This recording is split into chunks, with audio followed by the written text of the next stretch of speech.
Assalamualaikum warahmatullahi wabarakatuh. Pun sapun sampurasun. Mugia rahayu sagung dumadi. Damai seluruh alam. Jagat alit jagat agan jagat raya. Ada panjuhunkan dihapunten bisi ayak kelepatan. Mohon izin para sedulur sadayana. Ada panjuhunkan bisi ayak kelepatannya sebelumnya. Izinkan saya menerangkan tentang keilmuan Sunda besar alam dalam ajar Pikuku Sunda mengenai 5 tahapan yang ada dalam tata buana. Sebelumnya saya isap rokok dulu ya.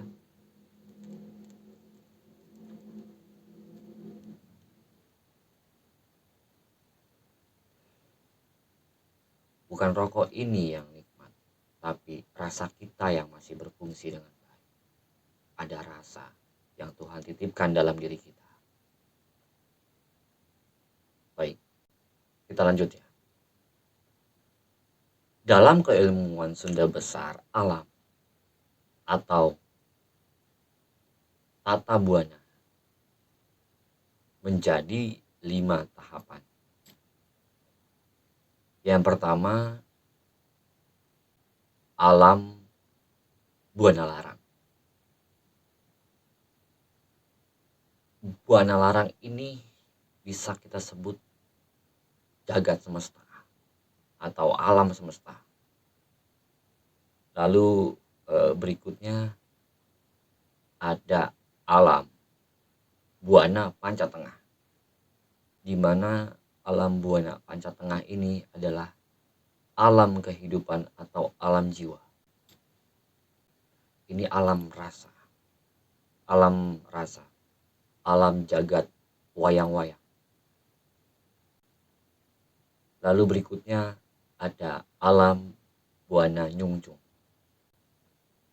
atau bisa dibilang alam buana nyungcung ini adalah alam ruh atau alam hirup, atau dalam istilah agama ya, Islam, mungkin bisa disebut dengan istilah Sidratil Muntaha. Nah, Sidratil Muntaha dalam ajar Pikuku Sunda dalam tata buana ini termasuk alam buana nyungcung. Buana nyungcung ini alam di mana ketika arwah itu disiapkan sebelum Tuhan meniupkan atau mengutus jiwa manusia hirup dalam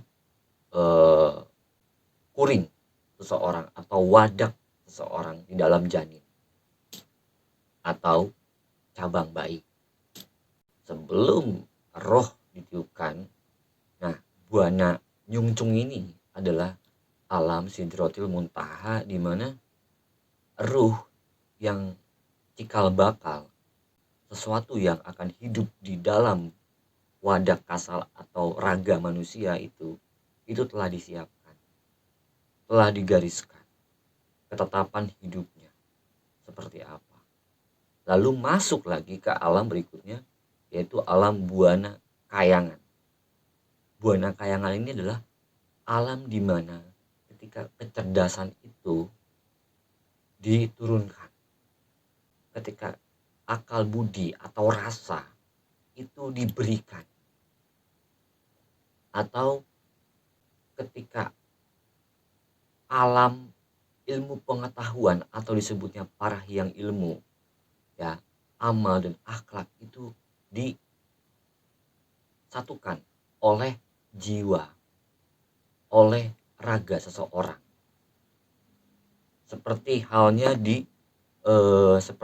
sudah di match gitu, ya. Seperti halnya sudah dipasangkan seperti itu. Jadi orangnya ini akhlaknya begini, akalnya begini, terus ilmu pengetahuannya seperti ini, seperti itu. Nah, itu ada di alam buana kayangan atau alam akal budi atau alam rasa bisa dibilang. Lalu masuk ke tahap berikutnya, masuk ke dimensi alam buana agung. Buana agung ini adalah alam di mana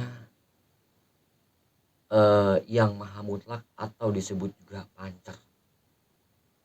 Nah, pancernya ini adalah sesuatu sifat keilahian yang melekat dalam diri manusia. Nah, ini disebutnya pancer. Mun siga cara aya nama kieu. Panto atau lawang asup karena keilahian atau bisa dibilang pintu sirnya. Pintu sir yang ada dalam diri manusia ini disebutnya buana agung. Gitu. Di dalam kajian ilmu tasawuf Islam dijelaskan sudur, setelah itu fuad, setelah itu kulub, setelah itu sir. Nah, pintu gerbang sir inilah disebut buana agung. Ya. Dimana yang maha esa, maha mutlak itu menyertai dalam diri setiap seseorang, ya, yang dimana memiliki akses atau memiliki hubungan, maka itu dalam istilah di surah dalam salah satu ayat dalam Quran dijelaskan, sungguh aku lebih dekat daripada urat leher, seperti itu. Sungguh aku lebih dekat daripada urat leher. Maksudnya adalah karena beliau, karena yang maha itu tidak di depan, tidak di belakang, tidak di kanan, tidak di kiri, tidak di atas, tidak di bawah. Beliau di dalam diri kita. Saking dekatnya, itu tidak bisa kita ukur dengan apapun. Saking melekatnya. Sang pemilik jagat semesta itu, kita tidak bisa mengukurnya. Tidak mampu untuk menyentuhnya dalam jangkauan panca indera kita. Yang sifat keilahian hanya bisa disentuh oleh rasa. Karena yang bisa masuk ke dalam pintu sir atau buana agung ini adalah rasa. Yang bisa masuk ke pintu gerbang, sampai kepada pintu gerbang ini adalah menggunakan rasa, bukan akal budi, bukan juga akhlak, bukan juga amal, tapi yang diberikan akses untuk masuk ke dalam buana agung atau sir ini adalah rasa, jiwa, rasa dari jiwa seseorang yang menghadirkan dirinya, bukan keluar dirinya, tapi kembali ke dalam dirinya, jauh lebih dalam, masuk ke dalam dirinya, lalu masuk ke dalam suatu buana, dan dia bertemu di situ dengan sosok pancar, dalam arti sesuatu yang suci, yang lekat dalam diri setiap manusia, yaitu sebagai pancarnya. Maka itu dijelaskan dalam Ajar Bhikkhu Sunda, diterangkan juga sedulur papat kelima pancar, yaitu tentang hadi, wadi, madi, mani, dan maningkem. Ya, sedulur. Hadi itu adalah sifatnya cahaya. Wadi itu adalah sifatnya hawahu. Sifatnya abstrak, tidak terlihat. Dan madi itu adalah rasa. Rasa. Mani itu adalah wujud. Wujudnya, sifatul wujudnya. Dan maningkem di sini adalah kakang kawah adi ari-ari atau tali ari-arinya. Maningkem di sini sama dengan pancernya. Nah, seperti itu. Oke, kita lanjut ya ke alam berikutnya. Nah, di alam hadi ini, di mana suatu cahaya ini hanya bisa ditangkap oleh rasa, tidak bisa ditangkap oleh cahaya murninya. Itu hanya bisa ditangkap oleh rasa yang bukan di luar, tapi rasa yang dalam. Panca indera kita hanya menangkap cahaya-cahaya kecil yang menjadi suatu visual yang kita lihat dalam pandangan mata kita atau panca indera atau organ mata kita ya. Dan wadi ya, ini hawa itu yang berhembus naik turun, hawa yang berhembus terkadang kencang, terkadang pelan. Hawa-hawa ini bisa membawa kita kemana aja. Atau mungkin orang sering bilang, oh ini orang angin-anginan, orang ini angin-anginan. Nah, itu hawa. Jadi hawa itu bisa membawa kita kemana, bisa membawa kita ke sini, bisa membawa kita ke situ, bisa membawa kita keluar, bisa membawa kita ke dalam, bisa makin dalam, bisa makin jauh sangat keluar, seperti itu. Lalu madi atau rasa. Nah, madi di sini adalah rasa yang dititipkan oleh Yang Maha Kuasa untuk kita merasa, tapi dengan jujur, murni, selayaknya seperti air yang murni, yang bersih. Itu tetaplah air ketika masuk ke dalam kopi, tetaplah air ketika larut dalam teh, seperti halnya air putih larut ke dalam cairan apapun, seperti itu rasa murni kita. Lalu mani ini sifatnya adalah wujud sampai terbentuknya cabang bayi atau janin, sampai gelar jagat keluar ke dunia menjadi sosok raga, lahir wujud manusia ke dalam jagat buana ini, jagat dunia, gelar jagat istilahnya ya. Mungkin di dalam istilah Jawa itu nggak asing ya, gelar jagat, seperti itu ya. Dan alam-alam ini sangat dekat sekali dengan diri kita, karena alam ini tidak ada di mana-mana. Alam ini ada dalam diri kita, hanya bisa disentuh oleh rasa sejati,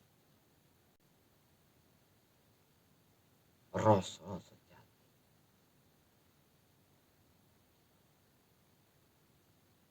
rasa anu sejati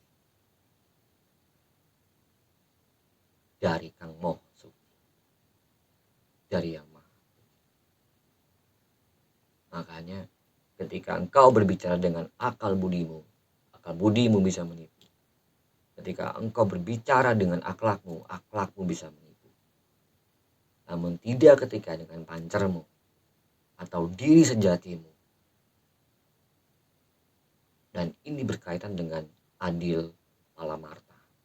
Nah, sebelumnya pernah saya bahas di bagian video sebelumnya tentang adil palamarta. Yang bisa adil dengan diri kita sendiri adalah diri kita sendiri.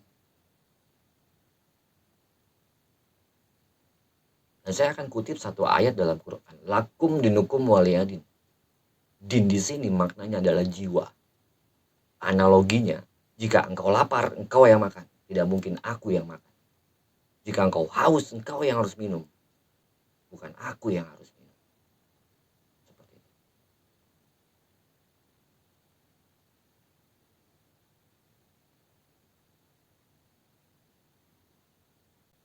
Mari kita sama-sama kembali ke jati diri kita.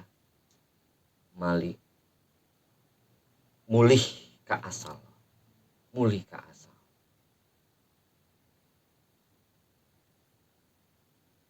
Mulih ke ajaran. Ke ajaran luhur. Tanpa harus mengorbankan yang lain-lain. Tanpa merusak yang lain-lain. Yang sudah ada. Kembali ke jati diri. Hanya diri kitalah yang bisa bersikap adil dengan diri kita. Berdamailah dengan diri sendiri. Bicaralah dengan diri sendiri. Ketuk pintu hatimu, masuk ke dalam ranah sirmu, masuk ke dalam jiwamu sendiri. Semoga bertemu dengan pancermu. Hanya keyakinan yang bisa membuktikan. Dari mana engkau berasal, akan kemana engkau akan pergi. Mulih ke asal, pulang ke jati. Ada panyun kediaputan bisa kelepatan. Pun sabun sampurasun. Mugia rahayu sagun dumadi. Damai seluruh alam.